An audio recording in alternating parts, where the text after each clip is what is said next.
Pozdravljeni. Po veliki nagradi Avstralije je v vseh medijih, ki se ukvarjajo s Formulo 1, mrgolelo člankov in primerjav. A videli bomo, da lahko nekateri celo manipulirajo z nami.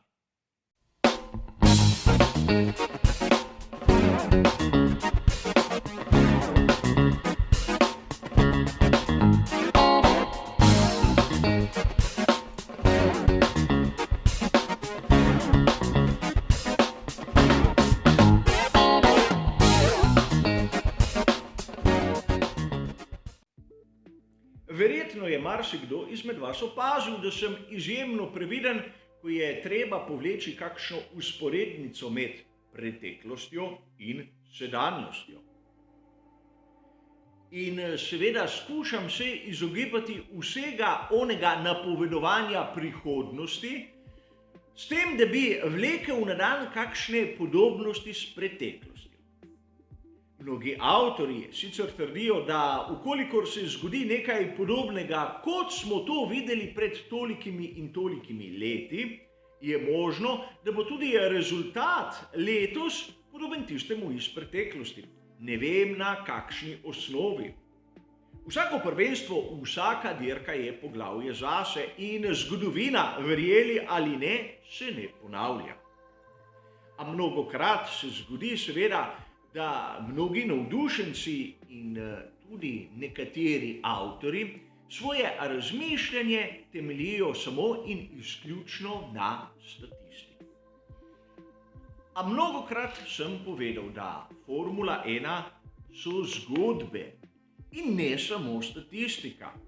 Ukolikor naletim na nekoga, ki vse svoje razmišljanje nekako bazira na goli statistiki, pač pridem do zaključka, da tak človek ne pozna nič drugega. A to je moje osebno mnenje. Danes bomo tu razmišljali o tem, kako nas nekateri avtorji skušajo napeljati na določeno mišljenje in uporabljajo metode, ki pravzaprav mi niso všeč. Vemo, da skuderija Ferrari ima ogromno navdušencev ter navijačev.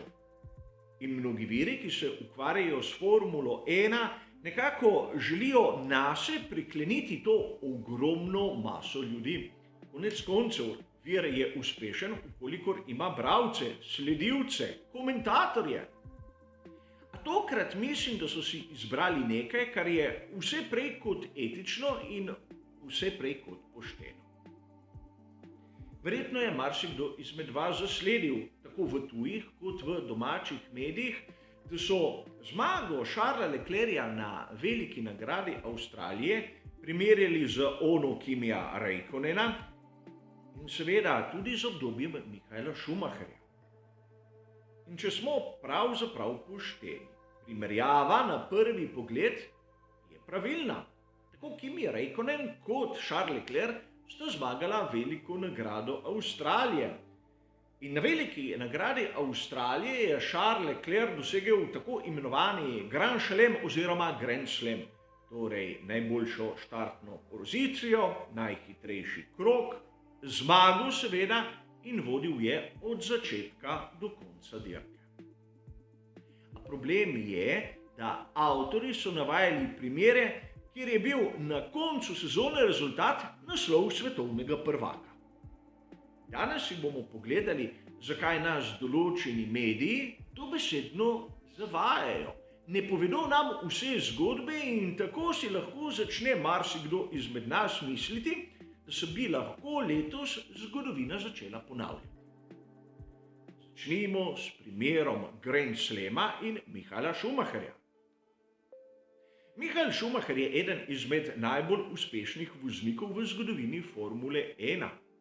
Sicer nima rekorda, kar se tiče Grand Slamov, ta je še zmeraj v rokah Jima Clarka, ampak dosegel jih je kar nekaj. In seveda je ena izmed legend, ikon skuderije Ferrarija. Zato je vsaka primerjava z njim nekako napeljevanje na naslov svetovnega prvaka. In Charles Leclerc je pravzaprav dosegel Grand Slam. Ampak pred njim ga je v skuderiji Ferrari dosegel Fernando Alonso, velika nagrada Singapurja leta 2010. Ste morda v člankih, ki omenjajo to vzporednico s Schumacherjem, opazili, da ga je vmes dosegel tudi Alonso? V nekaterih virih je bilo navedeno, ampak ne v vseh. Če sem pravzaprav iskren, v manjšini virov, oziroma samo enem, kar sem sam zasledil. Težava je v tem, da Fernando Alonso s skuderijo Ferrari ni dosegel naslova svetovnega prvaka. In zato v tem konstruktu ta zgodba pač ni bila navedena. A verjamem, marsikdo bi lahko to spregledal, kajti Fernando Alonso je dosegel samo en Grand Slam in to prav tistega, ki sem ga omenil. A pustimo zgodbo pri strani.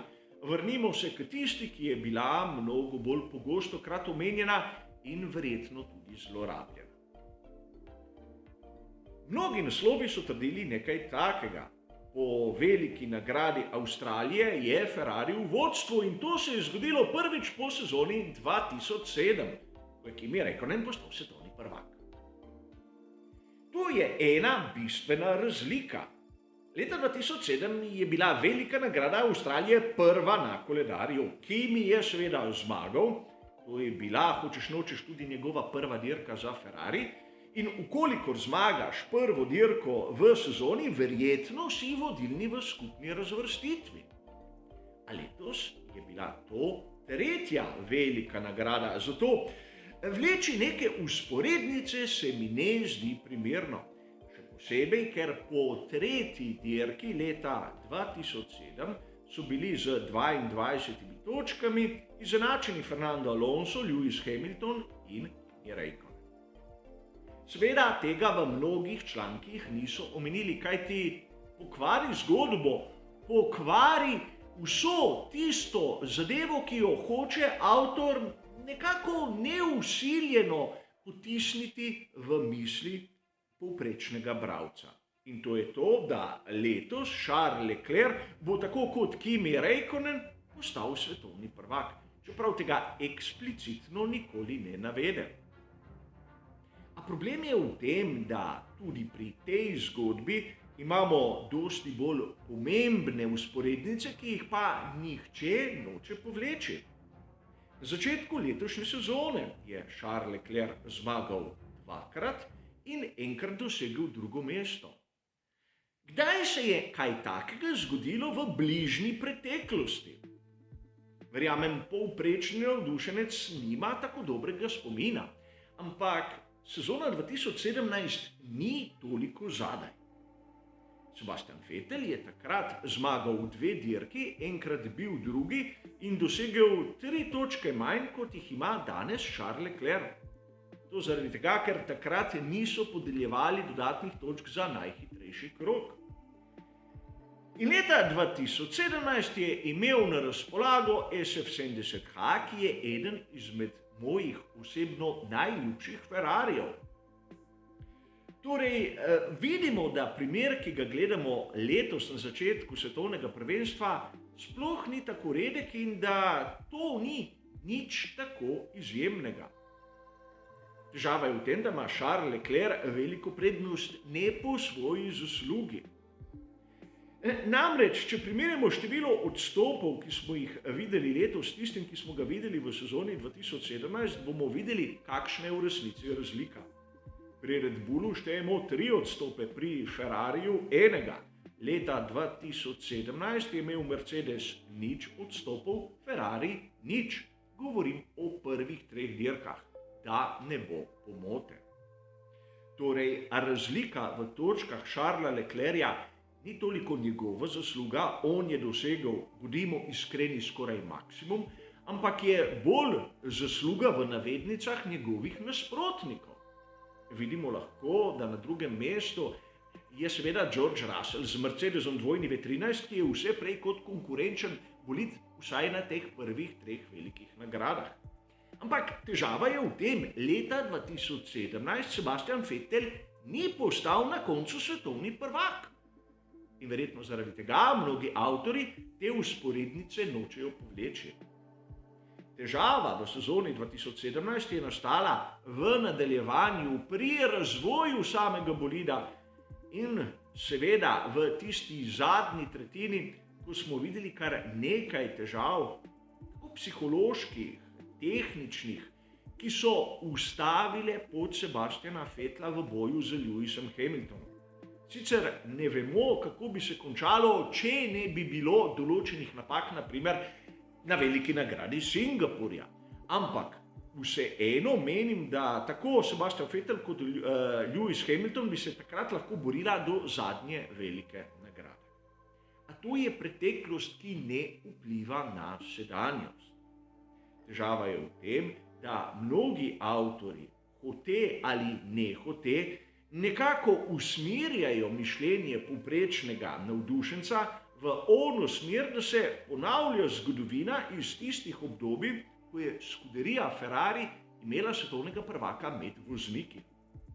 In videli smo, da v preteklosti, ukolikor to velja, imamo primere tudi iz tistih sezon, ko svetovni prvak ni bil iz skuderije Ferrari. In to zopet pomeni, da usporednic med preteklostjo in prihodnostjo ne smemo vleči. Sezona se bo odvila tako, kot se bo. Iskati neke usporednice, kot ste videli, je pravzaprav brezpredmetno. A zanimivo je se vprašati, ali te avtorji to delajo namenoma, ali se zavedajo tega, kaj počnejo, ali res imajo tako slabo poznavanje zgodovine Formule 1. Namreč statistiko in podobne podatke znajo uporabljati samo sebi v prid. In kje se je izgubila vsa objektivnost? No ja, ne vem. Tudi zaradi takih primerov se sam uporabe golih statistik najraje izogibam. In ukolikor pride do takih primerov, hočem pokazati pozitivne in negativne primere, kot ste videli v preteklih minutah. Ampak upam, da se bo tudi marsikdo izmed vas, še posebej tisti, ki imate radi skuderijo Ferrari, vprašali, kaj nam hočejo taki avtorji povedati, kaj nam hočejo vsiliti v mišljenje. In upam, da jih bo kdo izmed vas tudi vprašal. Za danes bo to vse. Hvala za vašo pozornost ter seveda nasvidenje.